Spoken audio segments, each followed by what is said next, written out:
As a mom of three boys, I was excited to have this conversation with Rich Weinfeld today, talking about helping boys succeed in school, and specifically, how do we individualize the education that they're receiving, addressing the needs of the child, and meeting the students where they are, not only academically, but developmentally and socially. Welcome to the Special Ed Strategist podcast, where we strategize all things special ed. If you are a new parent to special education or a seasoned parent sitting at the IEP table, come join us as we dive deeper on how to help boys succeed in school.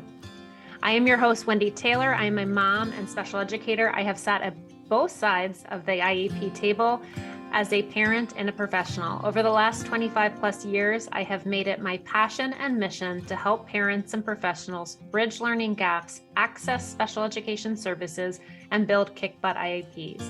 If you want more tips, show us some love on social at Learning Essentials. If you are new to our podcast, download, give us a like and a follow, and even give us some feedback on how we're doing. Let's get ready to strategize special education style. Welcome to the show. Rich, thank you so much for joining us today. I appreciate your time and looking forward to our conversation. Thank you, Wendy. And I really appreciate you giving me this opportunity to speak about one of my favorite topics that I'm most passionate about, boys. I love that. And before we jump in to have you introduce yourself, I was taking my oldest son. We have three boys. He's a senior in high school taking his final exam today. And I mentioned to him that I was recording with you on the podcast and the topic was helping boys succeed in school. And I said, do you have any questions? And he said, it's a pretty interesting topic. So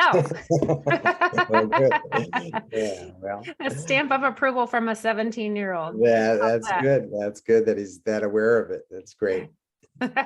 So can you tell us a little bit more about your experience, who you are, specifically how you help folks strategize in the world of special education? Sure. Well, I'll try to be brief, but it's hard to be brief when you're finishing your 48th year in education. So that's, I was just noting that the end of this week will be the end of my 48th year. So I worked in Montgomery County Public Schools for 30 years, which I had many wonderful experiences. I taught elementary school, worked most of my career with special education students, every disability, every age group. I worked a lot with kids with emotional challenges. I ran a middle school learning center that was a regional program for kids with disabilities who couldn't be programmed for in their own neighborhood schools. Finished my career in Montgomery County as the director for Twice Exceptional Kids, also called GTLD, Gifted with Learning Disabilities, but really encompasses many different disabilities, not just learning disabilities. And then retired 18 years ago, and no idea of forming a business or anything like that. Just thought I wanted to keep helping parents to make sure their kids were getting what they needed, and let it be known that I could be hired for advocacy work, and the floodgates quickly opened and I had more work than I could do, and fortunately kept having new people appear to me who were interested in working with me and were very qualified. And that was the birth of the Weinfeld Education Group, commonly known as WEG for our initials. We have grown to be 15 special education consultants who are incredible experts in every area of disability, every age group. We work all over Virginia, DC, and Maryland, and now with the advent of virtual conferencing, such as we're doing today, we're working all over the country. So it's been an incredibly rewarding second career. I'm very, very proud of WEG and very grateful for the wonderful people I'm working with. That's fantastic. And 48 years is something to be applauded for. So thank you for all you have done for the community and for our special education families and supporting them to access services that will benefit their academic outcomes and life outcomes. So let's start off and hone in. You have a book and it's called Helping Boys Succeed in School. And that really is our primary focus today is helping boys succeed in school. What specific challenges are boys facing in school right now?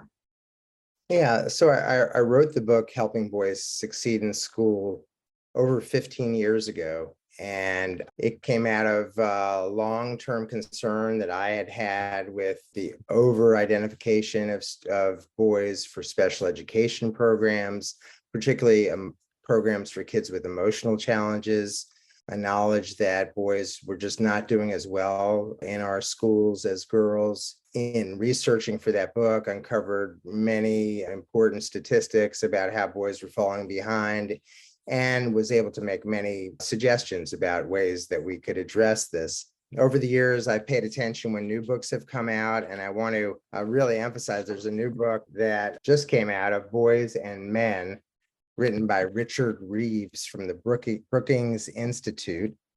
And it, fresh off the press, 2022, it's incredibly well researched, great recommendations. And I want to say that the things that I saw 15 years ago are still very prevalent and even have gotten worse in many cases. And the solutions that he offers are very similar to solutions that I've offered over the years. I was very glad to see the new research supporting what we had found years ago. Was not glad to see that boys are still in as much of a problem area as they are. Can you share some of those statistics that are out there in terms of the impact for boys? Yeah, there are so many different measures that show that our boys are not keeping up in school and making the progress that they should be. Let me start by giving a couple disclaimers that are always important, that I'm sure these things are popping into lots of your viewers' heads right now. First of all, this is not about boys versus girls. We thankfully have paid a lot of attention to our girls and seen a lot of progress. We still have a long way to go. We're not through with helping girls and doing all the things that we know are making an impact there. So as Richard Reeves says, we can hold two thoughts in our mind at the same time. We can still focus on our girls and also focus on our boys. The other disclaimer is, of course, all boys are not the same. All girls are not the same. There's lots of differences, lots of individual differences. We'll be talking today very much in generalities, but generalities proven by research and statistics. So to address your question, boys are not doing as well in school when we look at measures of reading and writing progress. Boys are not doing as well in school at participating in advanced classes, gifted education. Boys are not graduating high school at the same rate as their female counterparts. They're not enrolling in college at the same level. They're not completing college. They're not going on to graduate degrees. They're having more mental health issues. They was just reading in Richard Reeves' book last night, 3-to-1 is the statistic of how many more boys are committing suicide than girls. And coming out of the pandemic, everyone is in what a colleague of mine called period of post-traumatic stress disorder, but it's really hitting our boys very hard. And so I could go on and on about the statistics, and I want to say they apply to every economic group. They apply to every racial and ethnic group, and they apply across the world and to different countries. So it's this phenomenon is happening everywhere. And the last thing I'll say is that although it does apply across the board, the boys who already were having significant challenges, boys in poverty, Black boys, Latina boys, those are the boys that are hit the hardest by the problems that we'll talk about today. First, I like that you clarify this is not a boys versus girls, that we're just specifically looking at this population of boys and talking through their needs and how we can better support as a community of professionals, colleagues, parents to better support those outcomes. Why do you think their needs are not being met? So it's a complicated question. I'll unpack some of the ideas that I think are most important, and certainly there are other theories out there as well. I think it starts with when boys enter school. There was a time that people as old as me can certainly remember, maybe even a little bit younger, where kindergarten was the truck corner and the building block corner and the art corner, and it was kind of a fun, but kind of let's get ready for the learning that's going to come in future years. Kindergarten is now a serious academic grade, and it's a grade where you start to learn to read and learn to write. Many of our boys, a high number of our boys, are not ready for that developmentally. So they come into school, and their first experiences with school are at best difficulties and at worst failure, seeing that they really learning at a very early age that school is not for them, that it's not a place where they're going to be successful. School doesn't play to their needs for movement, experiential learning. It's very focused on the reading, writing, math that these boys are not ready for. So that's part of it.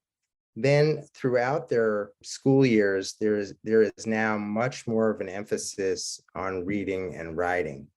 And I saw this really begin with the mandated state testing that came about starting in the 1980s. I think the testing is a good thing because I think schools should be accountable, and we should know how our kids are progressing and how effective our schools are. But there's such a focus on reading and writing in the testing that schools, in order to show that they're performing well, have gone to extraordinary lengths to make sure students do well with reading and writing. So what happens now is there's more time in the day devoted to teaching reading and writing. Reading and writing now become part of virtually every subject during the day. So even if you're in math class, which used to be an area where boys could really shine, you not only have to solve the problem, but you have to write about how did you solve the problem. So math now is one more language arts class that boys may not, while they might be strong in math, may not be good in the writing part. Less parts of the day that are options for movement, recess, physical education. Many school systems are cutting back on the time allotted to those things. And those are things that for all kids, but I think especially for our boys, are really crucial to make them available for learning. Again, subjects like been called shop or industrial arts, and now it's technology education is what it's most often called. Again, lots of reading and writing involved, not just hands-on. And again, the hands-on experiential are where boys can shine and really develop their skills, but they're finding every period of the day has something to do with reading and writing, which may be a difficult area for them or not a preferred area. Which leads me nicely into my question about boys that are identified or even not identified experiencing learning needs and differences. What does that world look like for them in school as a student with a disability?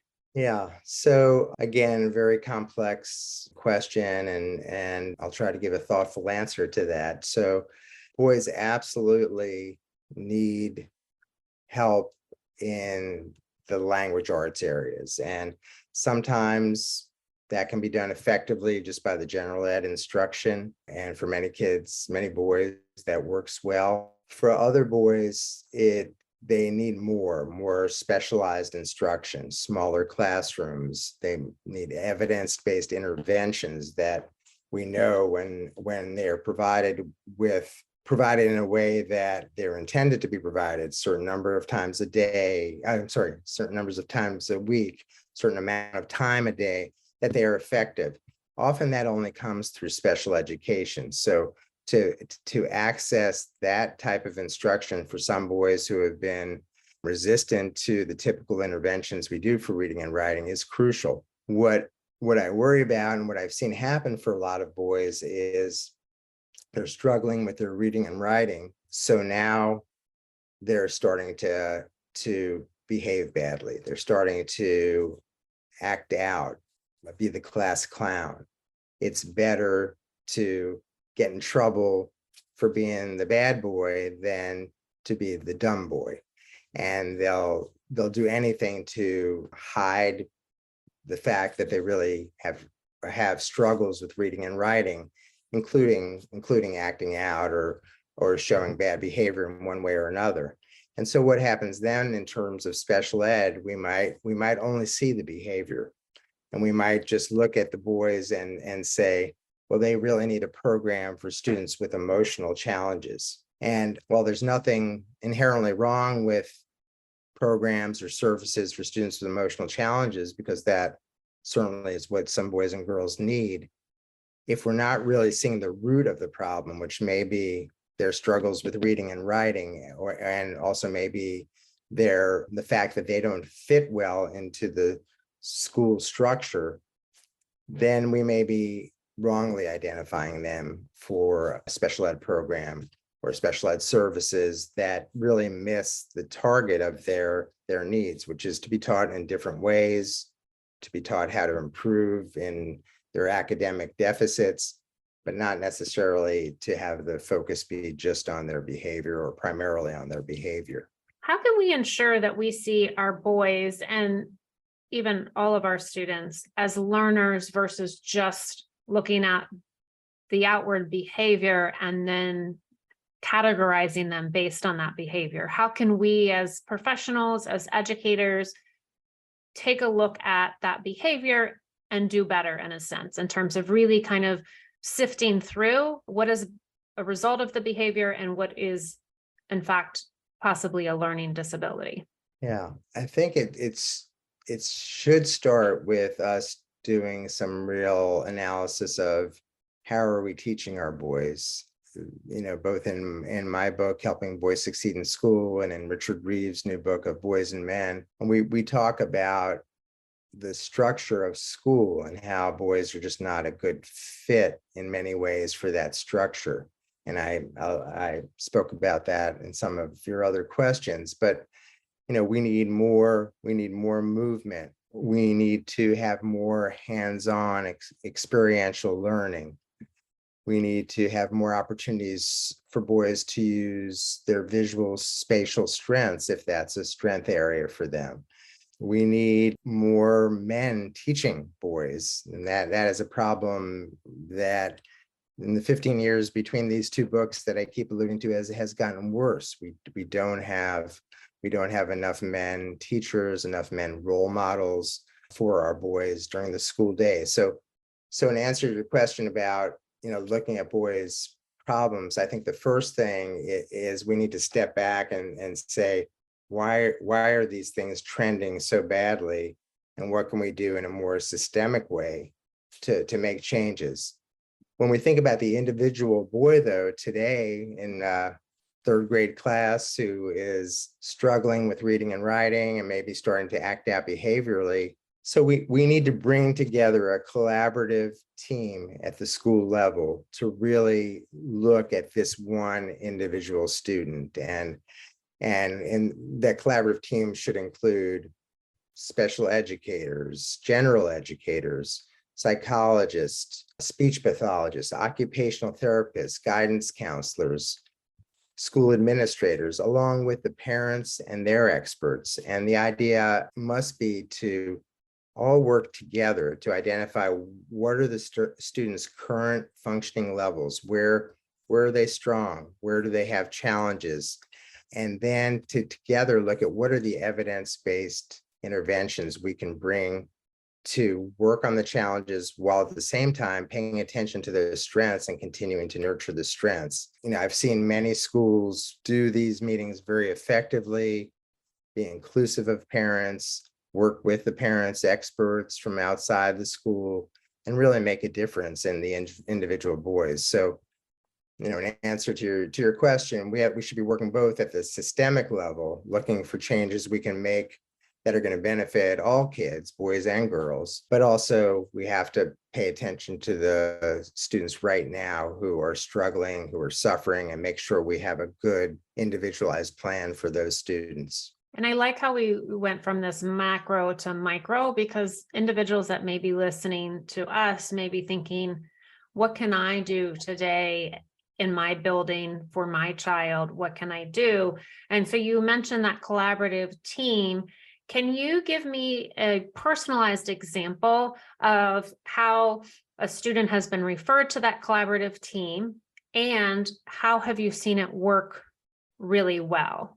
Yeah, so many so many examples to draw on, but let me just say I often, and we as a group, Weinfeld Education Group, often get called into cases where a boy is struggling, and I'd say a majority of our cases are about boys. We certainly serve girls as well, but majority of our cases are boys, and we review the child's records thoroughly. We speak to all the folks in the school and outside the school that might be involved.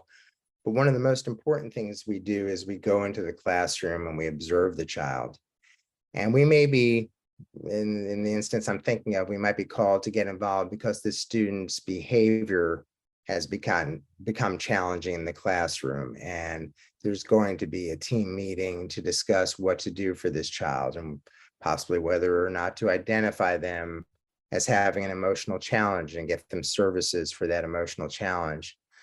Well, I can think of many examples where, sitting in that classroom, I do see that boy misbehaving, but I notice it's when they're asked to write something or asked to read something.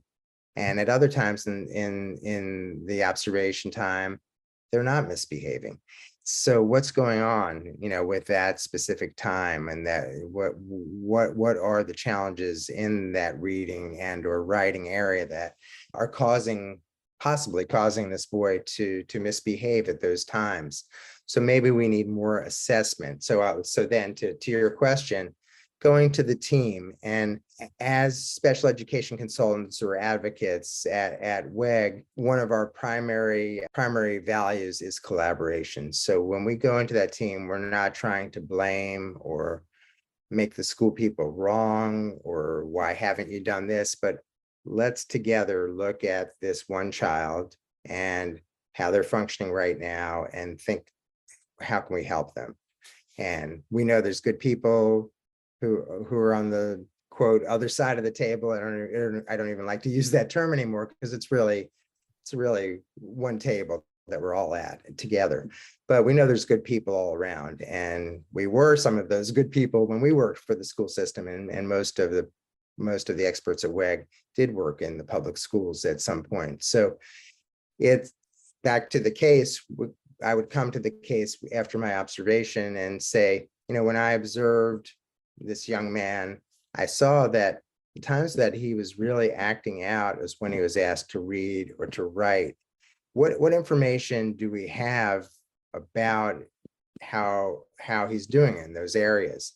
Let's look together at it. Okay, so we see there was some testing a few years ago and things looked okay at that point, but that's a few years old. So let's do some new testing. Let's make sure we're getting very good assessment to really look deeply at.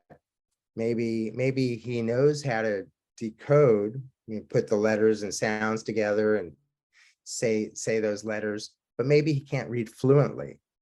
So now that his classmates in third grade are starting to read really fluently, he's falling behind, and he knows he reads slowly. And maybe some of his buddies laughed at him the last time he did read aloud. So let's just look more deeply together to establish what are his real levels of functioning in all areas that might be affected, including not only the behavior, but the reading and writing.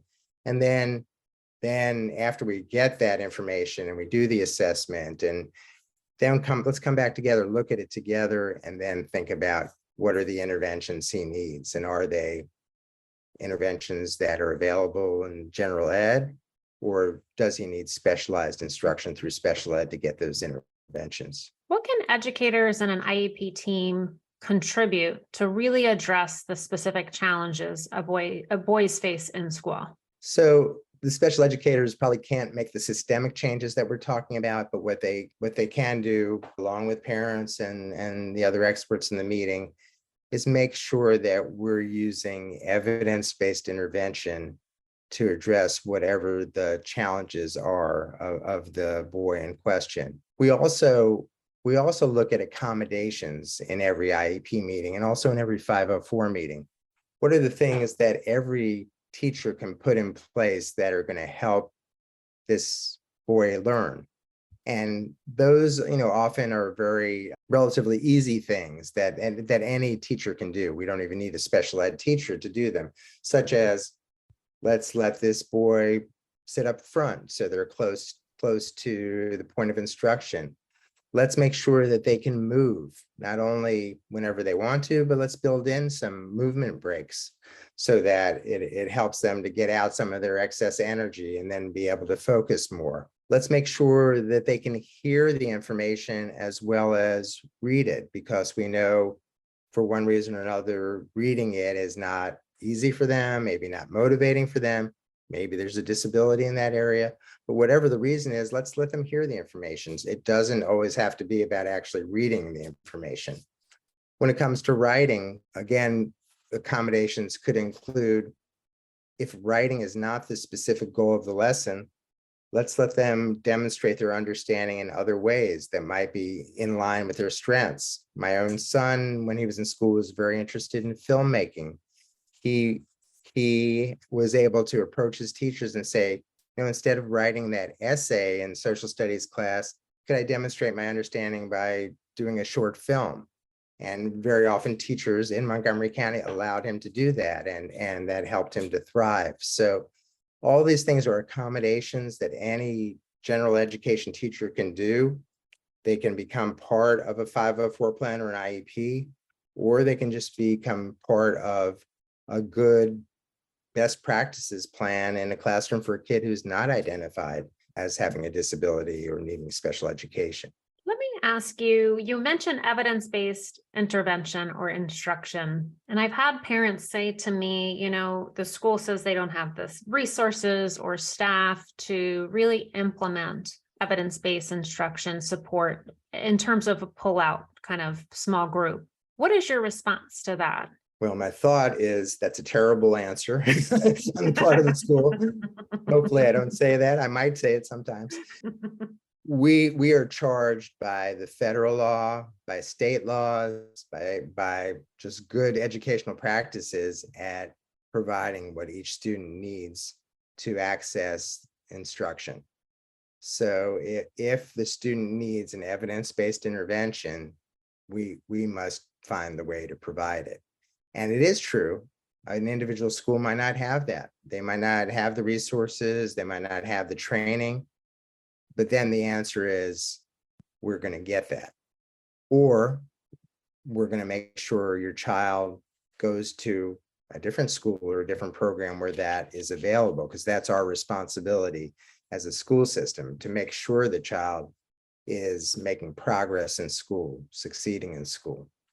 So it can never be about, we as School X don't have the resources, or we don't have the training, or we don't have enough funds, or we don't typically do that, or we don't do that at this age for kids. It's about what this individual child needs, and then we have to figure out how to provide that. Can you give parents a pro tip on that, in terms of when that's said to them? What's a pro tip response that a parent could give to say pretty much unacceptable? Yeah, I would say my understanding of special education law and requirements is that if my child has the need for that intervention, this school district has to find a way to provide that. That's how I would respond to that. And then if the school folks at the table still seem either like they're in disagreement with that or don't know what to do with that statement, which might be the case, then I would ask for the meeting to reconvene with somebody who has the knowledge from the school district and has the ability to commit resources from the school district. One of the parts of the special ed law that is often not followed and not noticed is there is supposed to be someone at every IEP meeting with the ability to commit the resources of the school system. that doesn't happen very often. A lot of the local schools meet, and they know what they have available, and they really don't know what is available or what they can commit outside of their schools. So I don't blame them for that. That's just the situation they're in. But then the answer is bring in a supervisor of special education, bring in a reading specialist, bring in someone from the central office of the school district who knows about what exists all over the school district and has the ability to commit resources and funds. That is a golden nugget. Yeah, and let me say, finally, along this topic, it is hard for parents to use that pro tip. Parents Yes. walk into these meetings, and often it's one parent, sometimes two, and it might be 6, 8, 10 school system folks around the table, and it's intimidating. There's an assumption from most parents that the school system people know what they're saying to be true. As a parent, and I've experienced this in meetings for one of my own sons, as a parent, you don't even trust your judgment because you love your kid so much and you want what's best for them, but you don't know if you're overemphasizing the problem or underemphasizing the problem.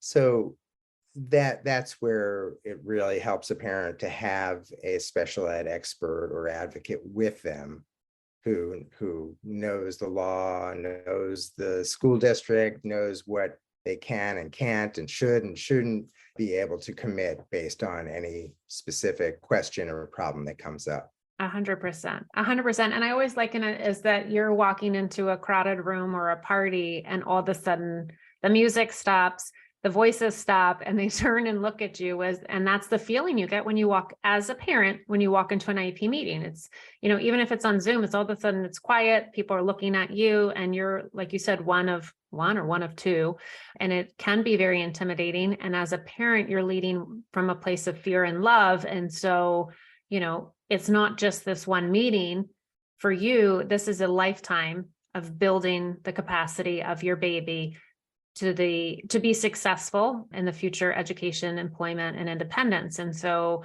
it is hard. I do love that pro tip, but even so, it's beneficial to have kind of a neutral person that's totally on your side that knows how to access what that child needs. Well said. And I'll just say to the very last thing you said, totally on your side. We see ourselves as advocates for the children. And so I think it's an important distinction. So we're going to be straight with parents in terms of actually what you're asking for doesn't seem to be reasonable because he is reading at such and such a level, which is acceptable, and understand why you're concerned, but we really at this point don't need to be asking for an evidence-based intervention in this area from the school. So let's keep a watch on it. Let's agree with the school. We're going to do some monitoring and maybe try some other strategies. So, but again, we're laser focused on what does the child need at this time. And in fact, every time a parent calls us to engage us, I do all the intakes, and I always say, you can't hire us to get a specific outcome. You can only hire us to become an expert about your child. And then if you want us to, we will come to meetings to advocate for that expert opinion to become a reality. That's right. And just helping parents kind of prioritize what makes sense for the immediate support for 6 months to a year to 5 years to kind of help, because it can be very overwhelming of what to ask for and what am I seeing in my child versus what the school is seeing. And oftentimes we're seeing the same things, but sometimes we're not. And so how to prioritize the needs of that individual child. So it really does come down to that specific child and how are we going to be strategic in supporting that child to be successful. And let me say that, the school and parents may have a different view of how the child is functioning right now. So how do we bridge that gap? First of all, it's crucial to bridge that gap. We have to come to a common understanding of how the child is functioning in reading, writing, math, social skills, social emotional well-being, executive functioning. So if we're in disagreement, then we need more information. And, I just came out of a meeting last week where the parents and I believe the child should be classified as a student with autism, high functioning autism. He's also gifted. School system doesn't see the autism, or doesn't think it is to the point where it's a disability. So that we have differing viewpoints and information. So the answer is, in this case, we need a independent educational evaluation, which is going to be funded by the school district, to try and clarify this dispute we're having or disagreement we're having and get a definitive answer. So there's always more questions we can ask. There's always more information we can gather, but it's crucial that we come to a joint understanding of who the child is, what their strengths and challenges are. Absolutely. And that was an excellent segue. Where do assessments start to come into play for boys? So, gosh, assessments are so valuable for understanding children and what their strengths and challenges are. And sometimes they're crucial. So when we see a student who's not making progress or is making minimal progress, and we come together and we share all of our information, but we really need to have more information about why isn't this boy making the progress that they should be making. At that point, we must have an assessment to look into the challenges.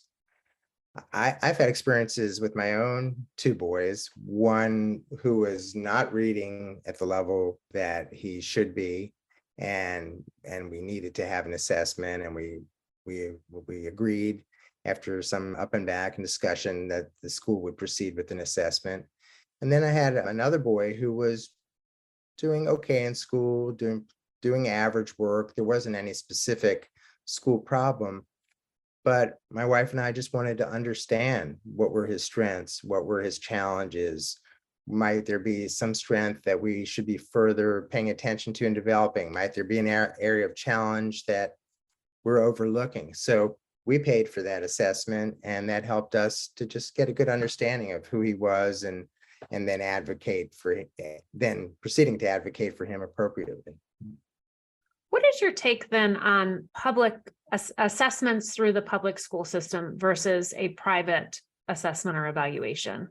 As parents often ask, and I know they ask you as well, what is the difference? What are the pros and cons? Yeah, so I have actually a presentation that I do, so I'll give you the short version, which is to say that there are pros and cons, and there's no one definitive answer there. You might expect someone like me to say, oh, always get a private assessment, and I would not say that. There are the pros to having the school do it. First of all, it's no cost to parents. Secondly, there are a lot of very talented school psychologists who can do a very thorough and in-depth and accurate assessment. Third, the school system is more likely to accept the results of their own assessment. So there's less likely going to be a battle to say whether the assessment results should be utilized and used for planning. So those are all the benefits. And then parents have a safeguard within that process, which is if they've decided to trust the school psychologist and proceed with that, but they disagree with the outcomes, disagree with the assessment that is finally done, they can assert their right, which is a legal right within the special ed law. They can assert their right to have the school system pay for a private evaluation after that public evaluation is done. School system does not have to say yes to that. They can take the parents to a mediation or even a hearing to fight the parents' request to do that. But in my experience, if there's good reasons to do it, school systems more often agree to do that where it's needed. So those are all the pros for the public side. The pros for the private side may be more obvious, that you're handpicking your assessor. You can, shop around for the person that you think is really the best when it comes to assessing your child's disability or suspected disability. You can look at possibly getting things done quicker than you would with the school if people have availability, which sadly these days people are so inundated that they don't have availability. But in a more normal time, you could also shop for that. You are in control of the assessment when it's done privately, so you can look at the results and you can share it or not share it with the school. I almost always recommend parents share it so that we can engage in this collaborative process of looking at that and deciding what to do. But if for some reason you're not happy with the results, don't think they're accurate, think they're too revealing about personal information about the family, you're in control of it. So those are some of the pros on the private side. How do we support boys in defining their own success? So if we are saying that boys are challenged in school and that there's data backing this up in terms of their success rate, and whether it's systemic or at an individual level, how can we help boys change their experience a bit? So what I'm hearing, Wendy, and correct me if I'm wrong, but it's you're talking about helping boys to have expectations for their own success that might be defined differently than parents or school system or other influences are saying should be the area for success. Did I get that? Yes, that's right. That's right. So that's a great question. It's a complicated one. Yeah. I think, just like your son today said, well, that's interesting when you told him that you were having me as a guest today. I think we need to educate boys about the challenges that boys are having. And that, it's not just them. and of course, it will vary from boy to boy how much they're experiencing those challenges, but that this is a systemic issue that we're seeing, and that there are reasons for it. There are brain-based reasons. Boys' brains are different than girls' brains. There's developmental reasons with those brain-based issues. There are some just flat out different organizations of our brain that make certain learning easier for boys versus girls. That there are things in the system, that I've been talking about today that are not boy friendly, that, we'd like to see changed. So given all of that, we understand why school may be difficult for you, and you may not be succeeding as well as you would hope to, or your parents would hope you would. So, number one, understanding that maybe it's not your fault that things aren't going so well for you right now. And then in terms of expectations, which is what you asked, there's not just one route to life success.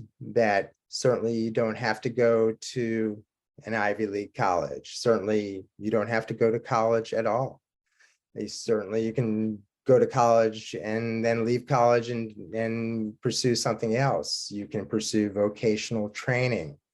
You can pursue internships and job experiences. So there's many different ways to achieve life success. And there are so many great examples out there. Bill Gates, Steven Spielberg, the list goes on of very successful male entrepreneurs who didn't go the traditional route with education. So I think all of that would help an individual boy feel better, relax about, it's not just me, and there is hope for me, and maybe I can become more of a self-advocate for what works for me. Maybe I can express to my teachers that I do better, just like I told you about my younger son. I do better when I can make a film instead of having to write an essay. I do better when it's hands-on, experiential. I do better if I can stand at my desk in the back of the room where I can move instead of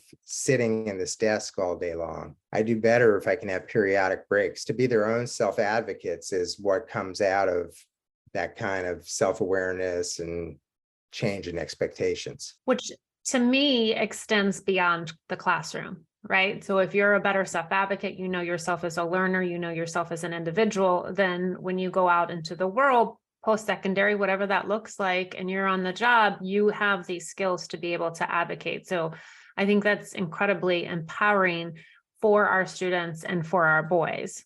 I agree. The self-advocacy piece is such a huge piece, and it's developmental. So it's different. Kids are on different paths with developing that self-advocacy. They need instruction and support to develop their self-advocacy. They need to have people be receptive to their advocacy when they're advocating and encourage it. And too often I see schools say, well, you should be able to advocate for yourself. You're a seventh grader, you're a ninth grader, whatever the number is, you should be able to advocate for yourself. Well, that might be true of many boys or many girls, that they should be at that age. For this particular boy, they may need some instruction and role playing and practice and opportunities, to be successful with it. So we need to meet the child where they are on that journey, just like we need to meet them on their journey of learning to read and to write. What are some of your favorite strategies for the IEP table that are aimed at success or to make sure they are doing more for boys' success? So I think, are you asking what strategies to work effectively in collaboration with the IEP team? Is that what you mean? Yes. Do you have some favorite strategies for professionals that they can start to incorporate in their work in supporting our boys and the success of boys? Yeah, I think it comes back to some things we've already discussed, which is coming into those meetings, not blaming, not adversarial, with respect for the other individuals at that meeting, with curiosity about their perspective and a willingness to listen to that perspective, and then with the overarching goal of we are all going to work together to understand who this boy is, what his strengths are, what his challenges are, and then what can we do together to help him to make progress. And that kind of collaborative meeting is only going to happen when all those other steps are in place: the respect, the listening, the genuine interest and curiosity in other people's perspectives. If you could give parents 3 tips on supporting their boys in school, what would they be? I think number one, to understand the challenges that are present to our boys, to have some familiarity with those statistics, what exists right now and in the life of boys in school. Number two, I would say, is to emphasize the strengths. I think as parents, we tend to worry about what our kids aren't doing, what their challenges are, how is this going to play out when they go out into the world? But we don't, in my experience, pay enough attention to their strengths. So really, let's focus in on what is this boy good at? What are they passionate about? What are they interested in? And I would say spend more time nurturing and developing the strength than we do remediating in the weakness, because people are going to succeed in life because of developing their own strength. So that's number two, maybe should have been number one. And number three tip would be to work with professionals to get an objective view of where the challenges and the strengths are, and then to identify those challenges and have a meaningful evidence-based plan for addressing those challenges. And that's, you can get that as parents through private professionals, in terms of good psychological assessment, through working with a advocate or special ed consultant who's going to provide an objective view, and then also certainly in working collaboratively with the school. Can you take that same question and frame it for professionals? If I'm a professional, whether I'm in the school or a service provider in the community, what would be your top 3 tips to help us reframe what matters for boys? So I think that would be along the same lines, as parents. I think professionals need to understand the challenges that boys are facing. We haven't talked much, and maybe we could talk a little about why this issue has not gotten a lot of recognition and attention. And I think that includes from our professional community. So I would really encourage professionals to look at the data, to read one or both of these books or other books that have been written about boys' issues, to really look at the information to understand what the challenges are and why they exist. Number two, then to join in advocating for changes that are going to benefit boys in as a gender, systemically. And there are many possible changes, and I've discussed some of them today, and there are others, but to advocate for those wherever we can. And then number three, to go back to the micro level and really pay attention to the individual boys who are struggling academically, who are struggling emotionally, who have mental health challenges as a result of the struggles that they have been through, and to work to bring all the resources together, school, private, parents, to help this individual boy to make progress, to see their progress, and to flourish. So good. So good. So as we wind down our conversation, I have two final questions for you. What should I have asked that I didn't know enough to ask? I think we could probably spend another hour talking Yes. about why does this issue not get more publicity, more focus, more constructive work, and what are some of the other ways that we could be working to improve the school experience systemically for boys. Can you give us a 30-second, which is super challenging, of the why? So the why we're not paying attention to this issue. Yeah. So yeah. I think that rightly, beginning in the 1960s and 70s, we began putting a great focus on girls and women's issues, and thankfully we did. Girls were behind in almost every category and systemically being held back by a variety of barriers, teaching methodologies.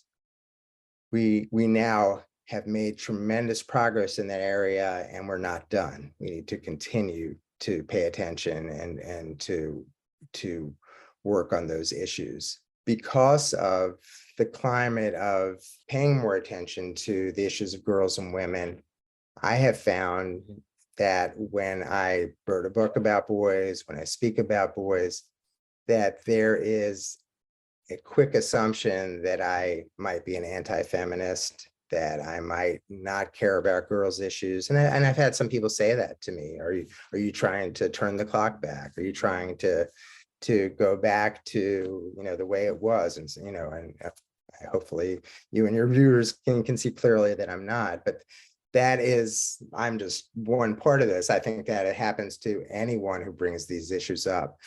I'll just finish this answer quickly, and I'm going over the 30 seconds, is in that there was a comprehensive study done in Great Britain in 2005 called Raising Boys' Achievement. I think it was Cambridge University. It was thorough, evidence-based, came up with very specific recommendations. I never hear that talked about, never. Maybe in Great Britain, hopefully it was talked about, but they still have challenges there with the same issue. But I've never heard it talked about in the United States. Again, it's politically incorrect to really focus on this, and sadly, it's impacting our boys. I feel like you're absolutely right. We could continue this conversation, and hopefully it's bringing awareness to what we can do both on that macro level and micro level to better support our boys and all the students that we serve, and to better advocate for them for educational outcomes and also life outcomes as well. what would it be and why if you could have a billboard with one tip for parents? Final question. One tip for parents: pay attention to your boys' strengths and develop them. Love it. I love it. If they could only do one thing, that would make a huge difference. It was such an honor and a pleasure to chat with you today. And I hope we are empowering folks that are listening to move forward and do better with what we're doing and doing the work and serving families and students as well. So thank you so much. Thank you for providing me with this opportunity to speak about this important topic, and love conversing with you about it. Thank you. You bet. Thank you again for listening, and thank you, Rich, for having this discussion with us. My 3 special ed strategy takeaways from our episode today include: focus on and nurture the strengths of your child. Specifically, this conversation was around boys. And come curious with the perspective on how can we help a student learn. Come curious, meaning to that table with a conversation to be open to other people's perspective and curious on how to improve that student's outcomes. And last, be objective in the sense of gaining that perspective of gaps and gains on an individual child, and think thoughtfully and out of the box how we can do better and supporting that student in their learning outcomes. Thank you again for strategizing with us and spending your precious time listening. If you've loved what you've heard, give us a like and a follow at Learning Essentials. Looking for free tips? Head over to learningessentialsedu.com. You can download free tips to prepare for an IEP meeting, plus bonus questions to ask. I am your host, Wendy Taylor. If you need more special education support, visit Learning Essentials, where we provide an individualized and systematic approach to supporting students with various learning needs and differences through academic coaching, educational therapy, and Brain Camp, our executive function support model. If you are a parent, I've got you covered through IEP coaching. Hope this helps make it a great day.